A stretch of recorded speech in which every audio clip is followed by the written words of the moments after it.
নমস্কার বন্ধুরা, podcast mini blog চ্যানেলে আপনাদের স্বাগত। আগের দিন আমি আপনাদেরকে একটি তরল সারের কথা বলেছিলাম, যেটি আমার গাছে প্রয়োগ করার ফলে আমার গাছে হেলথ খুবই সুন্দর হয়েছে এবং ফুল ও তার কুঁড়ি চলে এসেছে। আজকে আমি আপনাদেরকে আরও একটি তরল সারের কথা বলবো, যেটি আপনাদের গাছে প্রয়োগ করলে প্রচুর পরিমাণে ফুল এবং আপনাদের গাছে প্রচুর শাখা পোশাখা গজাবে। যারা আগের দিন আমার ওই চ্যানেলে ভিডিওটি দেখেননি, অবশ্যই চ্যানেলে ভিডিওটি দেওয়া আছে, আপনারা অবশ্যই চ্যানেলে গিয়ে ভিডিওটি দেখে আসতে পারেন।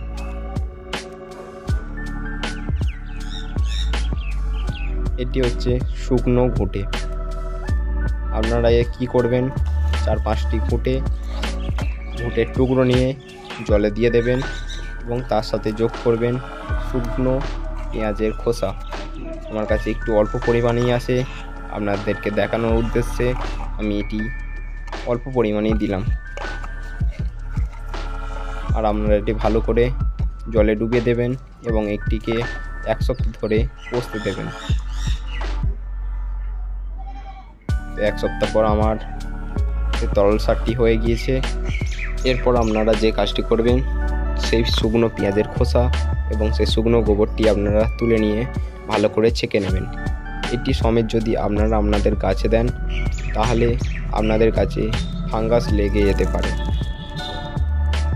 দেখতে পাচ্ছেন এই তরল সারটি অতিরিক্ত মোটা। আমি এতে কি করব, 2 মগ জল এতে মিশিয়ে নেব, দিয়ে সেই তরল সারটিকে পাতলা করে নেব। আপনারা এত ঘন তরল সারটি আপনাদের গাছে দেবেন না, কমপক্ষে 2 থেকে 3 মগ জল নিয়ে এটি পাতলা করে নেবেন। দেখতে পাচ্ছেন আমার সেই তরল সারটি তৈরি হয়ে গিয়েছে এবং এটি ভালো করে মিশিয়ে আপনাদের গাছে প্রয়োগ করুন, দেখবেন খুব ভালো রেজাল্ট পাবে। আমি এই প্লাস্টিকের কাপটির 1 কাপ করে গাছে দেব। আপনারা আপনাদের গাছের মাটির আর্দ্রতা দেখে এটি আপনাদের গাছে প্রয়োগ করবেন। এরপর সেম আপনারা একইভাবে প্রত্যেকটা গাছেতে এটি প্রয়োগ করবেন। খেয়াল রাখবেন খুব বেশি যাতে দেওয়া না হয়। আপনাদের গাছের জল ধারণ ক্ষমতা অনুযায়ী আপনারা প্রত্যেকটা গাছে প্রয়োগ করবেন।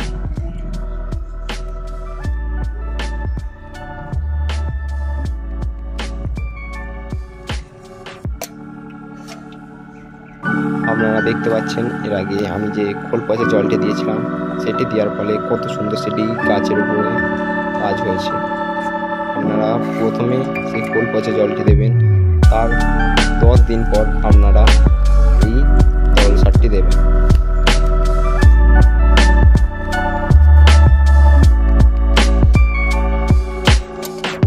আর এই তরল সারটি আপনারা ক্রমাগত চালিয়ে যাবেন যতদিন পর্যন্ত আপনাদের এই গাছটি ফুল দিচ্ছে।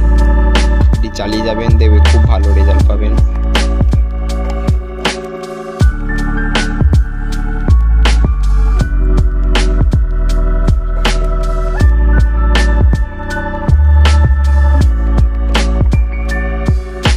আর বন্ধুরা, আমার কাছে একটি ডালিয়া ফুলের গাছ ছিল, আমি তাতেও সেই তরল সারটি প্রয়োগ করলাম। আপনারা আপনাদের যে কোনো রকম গাছে এটি প্রয়োগ করতে পারেন, এটি সব রকম গাছেই কাজ করবে।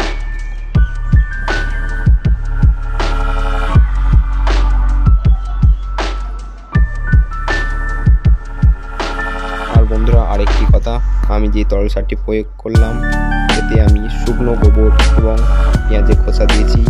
আপনারা আপনাদের কাছে যদি গুড় থেকে থাকে, সেই গুড়টি এই তরল সারে মিশিয়ে নেবেন।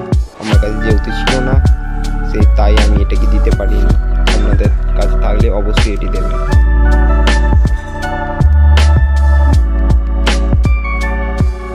আর আপনারা দেখতে পাচ্ছেন আগের দিনে আমার সেই তরল সারটি দেওয়ার ফলে আমার গাছে কত সুন্দর আরও নতুন নতুন শাখা পোশাখা বেরিয়েছে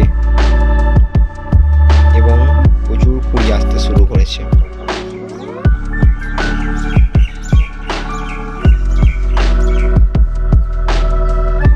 দেখতে পাচ্ছেন আমার সবকটি গাছই খুবই হেলদি এবং সবকটাতেই প্রায় কুঁড়ি চলে এসেছে এবং কিছু ফুল ফুটেও গিয়েছে।